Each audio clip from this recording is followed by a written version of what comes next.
1 Samuel pertama ayat pertama sampai 28. Lembaga Alkitab memberikan judul Lahirnya Samuel. Ada satu keluarga namanya Elkana. Elkana itu dia mempunyai 2 istri, Hana dan Penina. Timbul pertanyaan, Ibu Pendeta, kalau Elkana boleh punya 2 istri, berarti kita boleh 2 istri. Itu zaman dulu. Sebelum Yesus lahir ke dunia, mungkin zaman dulu mereka bisa beristri lebih dari 1. Ketika Yesus lahir, kemudian Yesus memberikan satu peringatan bagi kita. Apa yang telah dipersatukan oleh Tuhan tidak boleh diceraikan oleh manusia kecuali kematian. Jadi nggak ada lagi yang beristri 2 di tempat ini. Cukup 1. Jangan ikut Elkana. Hana ini mandul. Sedangkan Penina, Tuhan memberikan dia anak. Setiap tahun keluarga ini pergi ke Silo, mempersembahkan korban kepada Tuhan, supaya Hana ini dibukakan kandungan oleh Tuhan. Alkitab berkata, dari tahun ke tahun keluarga ini pergi membawa masalah mereka di Silo. Ternyata mereka pulang tetap membawa masalah yang sama. Doanya belum juga dijawab oleh Tuhan. Apakah mereka putus asa? Enggak. Tahun berikut mereka datang lagi ke Silo. Tetap sama jawabannya. Tidak juga dibukakan kandungannya oleh Tuhan. Tetapi saudara, keluarga ini tetap pergi ke Silo membawa korban persembahan di hadapan Allah. Karena Alkitab yang katakan, orang itu dari tahun ke tahun pergi meninggalkan kotanya untuk sujud menyembah dan mempersembahkan korban kepada Tuhan semesta alam di Silo. Di sana yang menjadi imam Tuhan ialah kedua anak Eli, yaitu Hofni dan Pinehas. Mungkin kalau kita sudah setiap kali saya berkorban, saya setia ke gereja, saya berdoa bertahun-tahun, tapi doa tidak juga dijawab oleh Tuhan. Pasti sebagai manusia kita bosan. Walaupun doanya tidak dijawab oleh Tuhan, tidak mengurangi semangat mereka untuk tetap pergi ke Silo, memberikan korban persembahan di hadapan Allah. Yang lebih menyakitkan lagi, si Penina, madunya Hana. Dia suka menyakiti Hana. Mungkin dia seperti ini saudara ya. Sudah setiap tahun datang di rumah Tuhan, memberikan korban persembahan, tapi kok kamu itu nggak juga dibukakan kandunganmu. Mungkin kamu Hana sudah berdosa. Mungkin kamu Hana ada banyak kesalahan yang kamu lakukan di hadapan Allah. Saudara, saya percaya kalau kita itu di posisi Hana, pasti kita akan rasa sakit kalau kita dihakimi seperti itu. Bertahun-tahun Penina menyakiti Hana. Dia suka menghakimi Hana. Apakah yang dilakukan oleh Hana? Dia tidak cari manusia tempat dia mengadu. Dia tidak cari manusia tempat dia berlindung. Dia tidak cari manusia tempat dia curhat. Tetapi kata Alkitab, dia mencurahkan isi hatinya di hadapan Allah. Dia berdoa memohon kepada Tuhan supaya Tuhan menjawab doanya. Kata Alkitab, dia berdoa dalam hati. Jadi cuma mulutnya aja yang komat kamit. Tiba-tiba Elia katakan begini, Hana, kamu ini mabuk kah? Kok dari tadi aku perhatikan mulutmu itu komat kamit? Hana bilang begini, Imam, saya ini tidak mabuk. Saya ini lagi berdoa kepada Tuhan supaya Tuhan itu menjawab doa saya dan membuka kandungan saya. Imam Eli katakan begini, oke, doamu sudah dijawab oleh Tuhan. Tahun depan, bulan ini engkau akan menggendong seorang bayi. Saudara, doa Hana dijawab oleh Tuhan. Sebelum doanya dijawab oleh Tuhan, Hana ini bernasar kepada Tuhan. Dia katakan begini, Tuhan, sekiranya engkau memberikan saya anak, saya berjanji pisau cukur tidak akan pernah menyentuh kepalanya.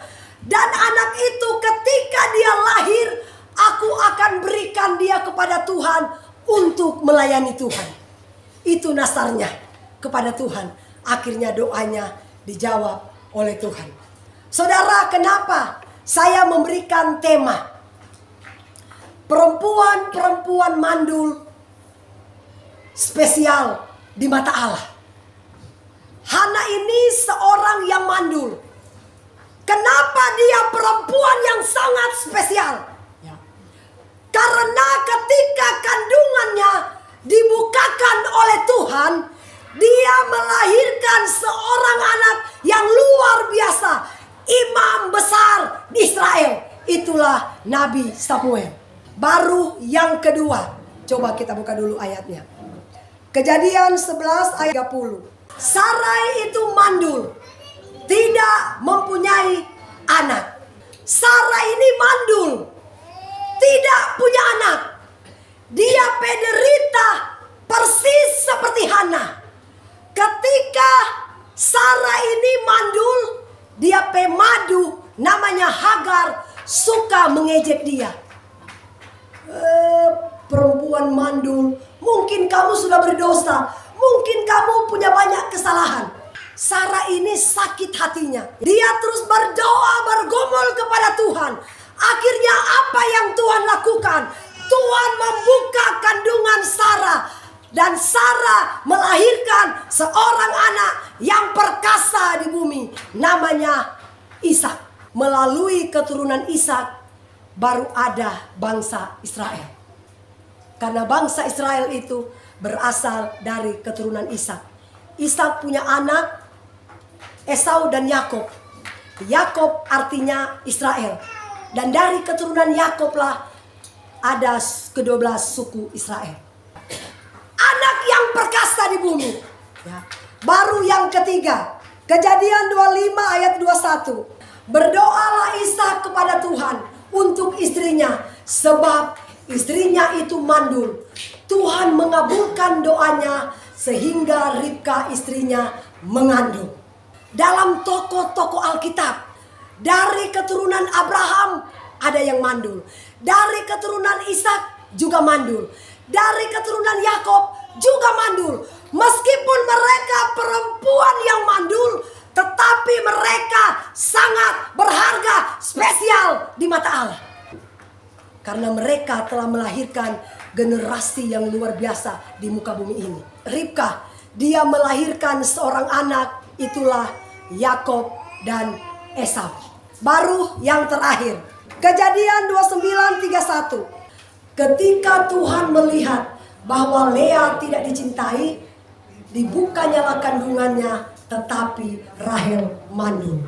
Tetapi ketika Tuhan membuka rahimnya, dia melahirkan anak dua, itulah Yusuf dan Benyamin.